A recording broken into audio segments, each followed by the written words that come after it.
benvenuti. When I first read the books, I was really happy that a character and a role model like this existed for not only a younger generation, but for everybody. I was incredibly inspired by her. As far as responsibility, I mean, absolutely.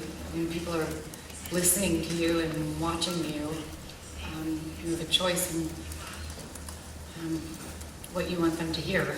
So I do feel an amount of responsibility. And I do remember being in Venice and winning the Marcello Mastroianni Award. It was probably one of the most exciting times of my entire life. But I can't really say that my life has changed particularly. I mean, awards are obviously really nice and benefit my career. But I don't feel like anything kind of changed my personal life. I kind of, I'm very grateful and happy, but then, just go about my day. I'll do it. You want to do it? Well, why don't we all talk at the same time? Okay. Well, I think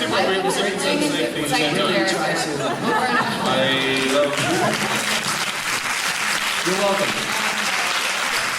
As an actor, it's a really incredible opportunity to get to play, to get to grow and change with. Why are you laughing? Were you about to talk and I started talking? Oh, yeah, for sure. Yeah. I'm sorry. No, don't be sorry. Oh my God, do Just I talk finish, or not? Go.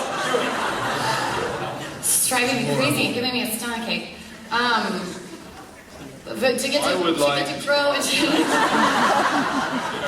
the character.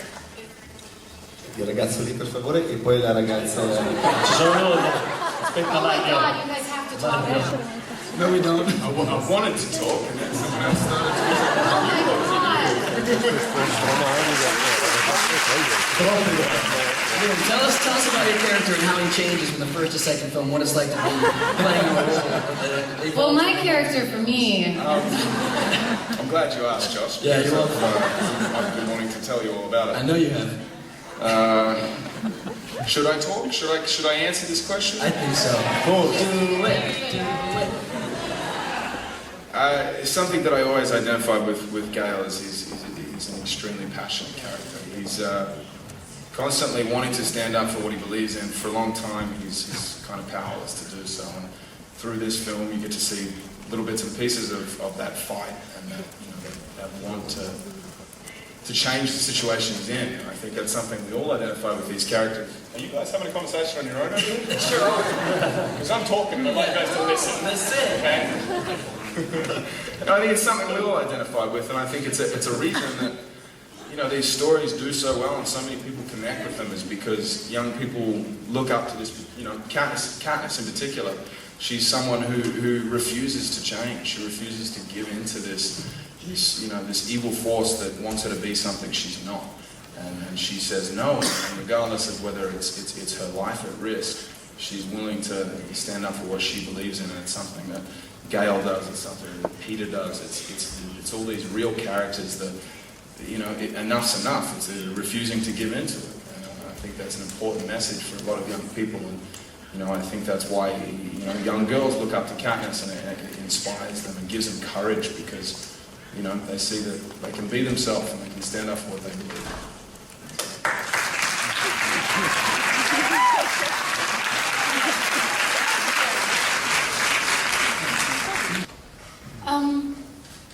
Everybody keeps asking me if I feel this huge amount of pressure, so now I'm starting to feel a huge amount of pressure that I should feel. A huge amount of pressure. I hope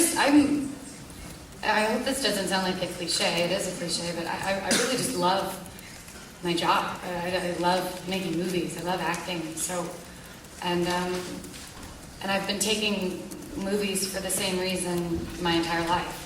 I love the script, I love the character, it's something that I'm interested in. I want to work with a particular director, and that won't change. I don't really pay attention to the grand scale. I mean, when you say everything like that, it gives me butterflies in my stomach. But it doesn't feel like that. It's just fun. Like I'm just doing my job, and I don't really pay attention to anything written about me at all, because that's. And then, do I have anything in common with Katniss? I think I would love to have more in common with Katniss. I think I relate to her a lot. And, you know, I remember reading the first book when I was 19. I was going through my first award season, and she was, you know, being put in these strange clothes and hearing people talk about things she didn't understand. And I was like, I know how that feels. And then when she comes home to District 12 and she's kind of alienated, and everybody's treating her differently, like she doesn't belong anymore, but she doesn't feel any differently. And that is a very painful part of fame. As wonderful as my life and my job is, I have no complaints. But it is hard when people treat you differently when you don't feel any differently. So I do relate to that. Well, I only pick on her because she picks on everybody too. So it's definitely a two-way street here. Jeffrey Wright, who plays Beatty, who's incredibly smart guy, so nice, so genuine, and kind of one of the last people you'd expect to do a really solid prank. And what he did is, he said, hey Josh, you want something cool? Come here. So I went with him, and he had this little, like a Tiffany's box, you know, like a Tiffany's, when a girl sees it, she cries.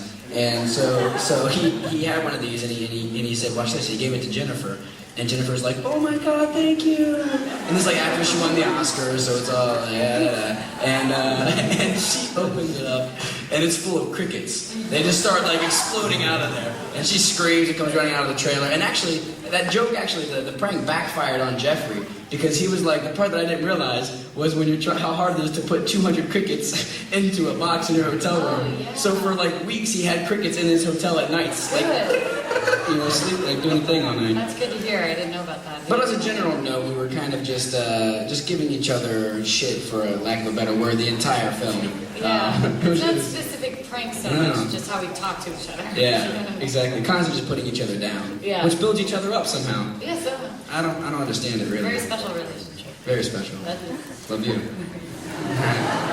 right. No, not that one. No, not my God. Come on. She's like my annoying sister. You know, I was always doing sports growing up. I have brothers. I didn't even know I had no idea how to diet or any of that until I started acting. And then, you know, I would do some movies where with the producers, and people would, you know, tell me to lose weight, and I was so young, and that's such a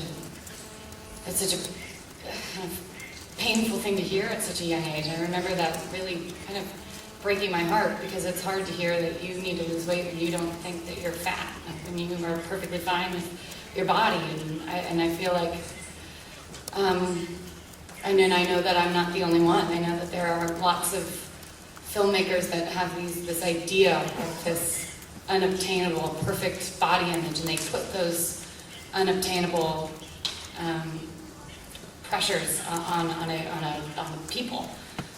And people are watching us actors and looking at our bodies and thinking that, and comparing themselves to Photoshop pictures and celebrities who have, you know, personal trainers and, you know, eat at Whole Foods every day. Or I don't know where they eat. And I feel like the media refuses to take responsibility for the effect that we have on society and the younger generation when we talk about each other in the way that we do, and we judge people in all the wrong ways. It seems like all of the values are in all of the wrong things, and I'm so tired of hearing women call other women fat. I mean, we've had to deal with. I think we have to think about the way that we talk about each other, and I think that we need to change the way that we see beauty, and I'm sick of